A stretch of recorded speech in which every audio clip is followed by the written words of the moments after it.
In the dawn of a reborn world, after the waters of a great flood receded, all of humanity was a single family. They shared one voice, one mind, one language. From this singular world, a king of immense power and charisma arose, the first to forge an empire. The Bible calls him Nimrod, a mighty hunter before the Lord, a man whose ambition was as boundless as the sky. It was he who is traditionally tied to a grand design, to build a city with a tower that would pierce the heavens, a monument to human strength that would echo his name through eternity. This is the story of a king's pride, a united people's defiance, and the day that divine power shattered human unity forever. This is the story of the Tower of Babel. In the generations after Noah and the ark, humanity moved as one. They spoke a single tongue, and their thoughts were not yet scattered across different cultures. But instead of honoring the divine command to spread out and fill the earth, they journeyed east, settling together on a vast, fertile plain in the land of Shinar, a region known to history as southern Mesopotamia.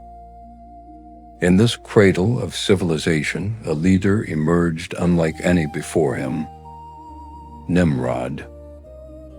The great-grandson of Noah, the scriptures describe him as a man of formidable power, one who began to be a mighty one on the earth. He was a king, a conqueror, and the founder of the first empire mentioned in the biblical record. His kingdom began with the great cities of Babel, Erech, and Akkad. While the book of Genesis connects him to this land, it does not explicitly state that Nimrod built the tower. That connection comes from later historical traditions, most famously from the first-century historian Josephus. He portrayed Nimrod as a powerful, tyrannical king who sought to turn his people away from God, encouraging them to place their trust in their own strength. It was under this spirit of ambition, a desire to master their own destiny, and a deep-seated fear of another cataclysmic flood, that the people of Shinar resolved to build a fortress for their own glory. There, on the sun-baked plains of Shinar, a monumental idea took root. The people said to one another, "Come, let us make bricks and bake them thoroughly." This was a technological marvel for its time, using kiln-fired brick for stone and bitumen tar for mortar. They had the means to build on a scale never before seen, but a city was only the beginning of their grand design. Their true motive is declared in the biblical text: "Come, let us build ourselves a city and a tower with its top in the heavens, and let us make a name for ourselves, lest we be scattered over the face of the whole earth." This was not merely an architectural feat, it was a profound act of rebellion. They sought fame to make a name for themselves, independent of their creator. They sought security, to bind themselves together in one place, directly defying the command to populate the world. Many scholars believe the tower was a ziggurat, a massive stepped temple tower, common in ancient Mesopotamia. These structures were seen as man-made mountains, gateways connecting the earth to the heavens. The people of Shinar were not just building a skyscraper. They were building their own path to the divine on their own terms. Their unity was forged not in faith, but in fear and pride. The Genesis narrative then shifts its perspective to the heavens. The Lord observed the city and the tower that the children of men were building. The text reveals the divine concern, not with the physical structure, but with the boundless ambition it represented. God said, "Behold, the people are one, and they have all one language, and this they begin to do. And now nothing will be restrained from them, which they have imagined to do." The tower was a symbol of unchecked human pride, a belief that humanity, if united in purpose, could achieve anything it desired with or without God. The divine response was not a tempest or an earthquake. It was something far more intricate, aimed directly at the source of their power, their perfect unity of speech.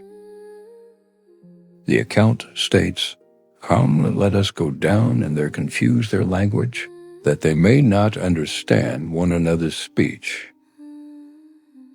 In a single, divine moment, the harmony of the construction site was shattered. The foreman's command became a meaningless sound.